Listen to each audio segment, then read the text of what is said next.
சர்வ வல்லமை படைத்த விஷ்ணு பகவானுக்கு உகந்த ஏகாதசி விரதம். கண், காது, மூக்கு, நாக்கு, தோல் என்ற ஞானேந்திரியம் 5, கை, கால், வாய், கருவாய், எருவாய் என்ற கர்மேந்திரியம் 5, மனம் 1 என்ற 11 விஷ்ணு பகவானிடம் இணைந்து நாம் இருக்கும் விரதம் தான் ஏகாதசி விரதம். ஏகாதசிக்கு மிஞ்சிய விரதமில்லை. 10 அவதாரங்களை எடுத்த மும்மூர்த்திகளில் ஒருவர் விஷ்ணு பகவான். மோட்சத்தை மனுகுலத்திற்கு கொடுக்க துடித்துக் கொண்டிருக்கும் தெய்வம். எப்போதும் தன் மனைவி மகாலட்சுமியுடன் இருந்து கணவன் மனைவி ஒற்றுமையாக வாழ வேண்டும் என்பதை உலகிற்கு சொல்லிக் கொடுப்பவர். இந்த மகாவிஷ்ணு நமக்கு அருளை வாரி வழங்கும் நன்னாள் தான் ஏகாதசி. திதிகளில் 11வது திதி. ஆண்டுக்கு 24 ஏகாதசிகள். அதிகாலையில் எழுந்து நீராடி முடிந்தால் விரதமிருந்து மாலையில் விஷ்ணு பூஜையுடன் விரதத்தை முடிக்க வேண்டும்.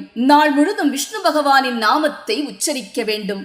நெல்லிக்காயை நெய்வேத்தியமாக படைக்க வேண்டும். தீபதூப ஆராதனை காட்ட வேண்டும். பிறவி பெருங்கடலை நீந்தி வைகுண்டம் சென்று சேர இந்த விரதம் இருக்க வேண்டும். இன்று பூஜை அறையில் லட்சுமி மற்றும் பெருமாள் ஒரு சேர இருக்கும் படத்திற்கு பூஜை செய்ய வேண்டும். தேங்காய் எண்ணெய் ஊற்றி அகல் விளக்கேற்றி துளசி இலையால் அர்ச்சனை செய்து வழிபட வீட்டில் செல்வ வளம் பெருகும். இன்று மனதில் நீங்கள் நினைக்கும் காரியம் கண்டிப்பாக ஈடேறும். பஞ்சாமிர்த அபிஷேகம் செய்து மஞ்சள் வஸ்திரம் சாத்தி இனிப்பை நெய்வேத்தியமாக படைத்து இறைவனை வழிபட வேண்டும். எம்பெருமான் வைகுண்ட பதவி கொடுக்க உதவும் நன்னாள் இது. இந்த நாளில் செய்த பாவங்களுக்காக மனம் வருந்தி மன்னிப்பு கேட்க வேண்டும். மனது பரிசுத்தமாகும் நாள் இது.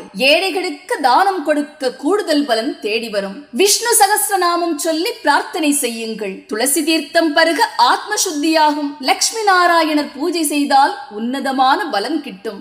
வாடும் போது சகல சௌபாக்கியங்களையும் பெற்று இறுதியில் முக்தி நிலையை அடைய உதவும் உன்னதமான விரதம் இது. 30 முக்கோடி தேவர்களும் அனுசரிக்கும் விரதம். இன்று ஏகாதசி விரதம் இருந்து அந்த விஷ்ணு பகவானின் அருளாசி பெறுங்கள். நன்றி.